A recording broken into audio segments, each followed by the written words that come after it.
الحمدللہ وکفا وسلام علی عبادہ الذین اصطفیٰ اما بعد اعوذ باللہ من الشیطان الرجیم بسم اللہ الرحمن الرحیم انا اعطیناک الکوثر فصل لربک وانحر ان شانئک هو الابتر۔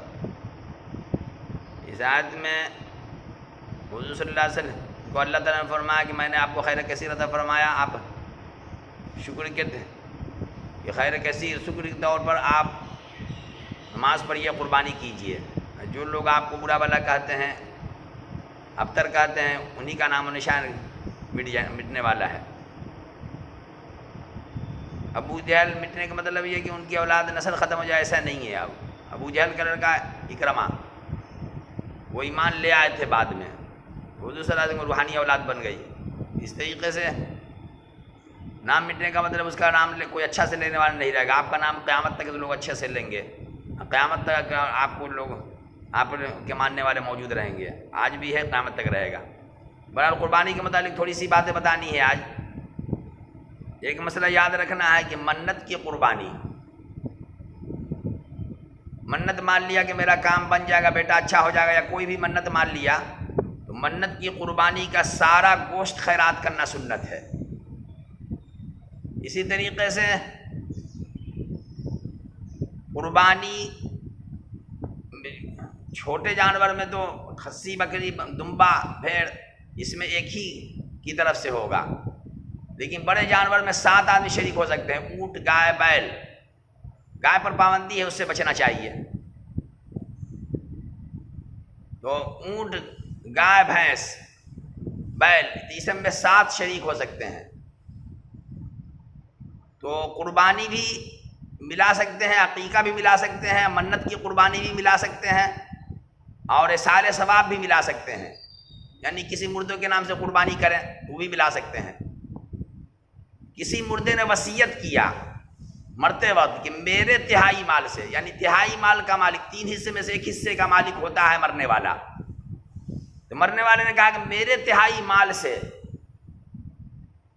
اگر قربانی کی جائے، تو اگر مرنے والے کے تہائی مال سے قربانی کیا ہے اس کا بھی سارا گوشت خیرات کرنا پڑے گا، اس حصے کا۔ لیکن اپنی طرف سے قربانی کر رہا ہے مردوں کے نام سے، تو جیسے اپنا گوشت ہے ویسے ہی وہ بھی ہے، یعنی بہتر ہے 3 حصہ کرنا۔ اب کوئی 3 حصہ نہ کرے، سارا گوشت کھا جائے، 1 بوٹی بھی خیرات نہ کرے، تب بھی اس کے قربانی کے ثواب میں کوئی کمی نہ ہوگی۔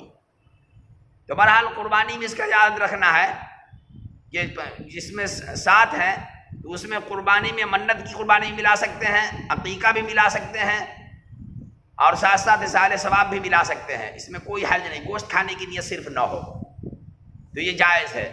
کچھ لوگ کہہ دیتے ہیں کہ عقیقہ میں نہیں ملا سکتے، یہ صحیح نہیں ہے۔ اور یاد رکھنا ہے کہ مرغی کی قربانی، انڈے کی قربانی جائز نہیں ہے۔ کچھ لوگ کہہ دیتے ہیں مرغی کی بھی جائز ہے، انڈے کی بھی جائز ہے، یہ بھی صحیح نہیں ہے، وہ حدیث منسوخ ہے۔ اب وہ حدیث سے قربانی مراد نہیں ہے، وہ تفسیر کا موقع بھی نہیں ہے، اس کا خیال رکھنا ضروری ہے۔ ایک بات یہ کہ ذبح کر خود اپنی قربانی کو خود اپنے ذبح کرنا چاہیے، مرد ہو یا عورت۔ مرد کو بھی اپنی ہاتھ سے ذبح کرنا سنت ہے، اس میں بہت فائدے ہیں، تفصیل بعد میں بتائیں گے کبھی۔ اور عورت بھی اپنی قربانی اپنے ہاتھ سے کر سکتی ہے، اس کی دلیل بھی بخاری شریف میں موجود ہے۔ اس لیے عورتیں بھی قربانی کر اپنی قربانی اپنے ہاتھ سے ہی عورتوں کو بھی کرنا بہتر ہے۔ اب دوسرا کر دے تو سامنے کھڑی ہو جائے، اگر پردے کی وجہ سے کوئی دوسرا ہے، غیر محرم ہے، پردے کی وجہ سے کھڑی نہ ہو تو کوئی حرج نہیں ہے۔ یہ مرد کو بہرحال اپنی قربانی اپنے ہاتھ ہی سے کرنا چاہیے، عورتوں کو بھی اپنی قربانی اپنے ہاتھ سے کرنا چاہیے، اعلیٰ درجہ یہی ہے، بہتر یہی ہے۔ لیکن کسی وجہ سے بھی خود نہ کر سکے تو دوسروں سے کروائے تو اس جگہ مرد کو تو کھڑے ہو جانا چاہیے، لیکن عورتوں کا مسئلہ یہ ہے کہ اس پردے کی وجہ سے کھڑی نہ ہو تو کوئی حرج نہیں ہے، اس لیے اس کا خیال رکھنا چاہیے۔ تو قربانی میں جہاں تک ہو سکے پورا خیال رکھنا چاہیے کہ دل سے قربانی کرنا چاہیے، اصل تقویٰ ہی پہنچتا ہے اللہ کے ہاں، اور چیزیں گوشت یہی رہ جاتا ہے، خون۔ ایک چیز یہ ہے کہ 7 چیزیں یہ ہے کہ کھانا حرام ہے، اس سے مکروہ تحریمی ہے، اس سے بچنا ضروری ہے۔ تو مسفوحہ، بہتا ہوا خون، یہ تو قرآن سے ثابت ہے کہ بہتا ہوا خون جو ہے جو ذبح کرنے کے بعد بہہ گیا ہے یعنی باہر نکل گیا تو وہ بہتا جو زمین گوشت کے اندر سے یعنی اندر سے باہر نکل گیا وہ خون حرام ہے. اور دم مسفوحہ یعنی دم مسفوح بہتا ہوا خون جو گوشت کے اندر ذبح کے بعد بوٹی بنا رہے ہیں اس کے گوشت کے اندر کہیں کہیں خون لگا ہوا ہے وہ خون پاک ہے, اس کا کھانا جائز ہے, گوشت کا دھونا ضروری نہیں ہے. لیکن جو ذبح کے بعد جو خون بہہ گیا باہر وہ حرام ہے. اسی طریقے سے پت حرام ہے, پت ایک تھیلی ہوتی ہے تو پت کی تھیلی حرام ہے. اسی طرح گلٹی حرام ہے, گلٹی مکروہ تحریمی ہے یعنی حرام کے قریب ہے. یہ سب چیزیں عدم مسوح تو بالکل بہتا ہوا خون تو بالکل حرام ہے, یہ سب مکروہ تحریمی ہے. ایسی گلٹی ہو جاتی ہے, کسی جانور کو گلٹی ہو جاتا ہے, کچھ گوشت جمع ہو جاتا ہے بڑھ جاتا ہے تو وہ گلٹی بھی حرام ہے. اسی طریقے سے پیشاب کی تھیلی, نر مادہ کی پیشاب کی تھیلی وہ بھی حرام ہے. اسی طریقے سے پیشاب گاہ یہ کہ نر مادہ کے پیشاب گاہ یہ بھی حرام ہے.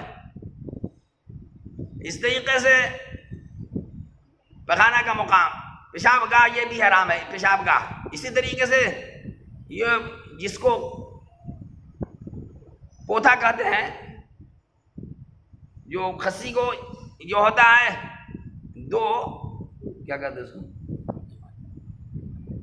پکوڑا, کو کہیں پکوڑا کہتے کبھی کچھ کھسی کو جو ہو یہ کہ اعضاء تناسل کے علاوہ یعنی نر مادہ کے نر کے پیشاب گاہ کے علاوہ جو دو ہوتا ہے جس کو دیہاتوں میں آر کہتے ہیں بیگر بدیا, تو وہ جو ہے کہ جس خصی کو بدیا نہیں کیا جاتا ہے تو اس میں وہ دو چیزیں ہوتی ہیں جس کو بدیا کر کے نکال دیا جاتا ہے تو وہ بھی حرام ہے. اس کو پکوڑا کہیں کہتے ہیں, کہیں کچھ کہتے ہیں, کہیں پوتھا کہتے ہیں. تو بہرحال وہ گولی ہوتی ہے دو گولی,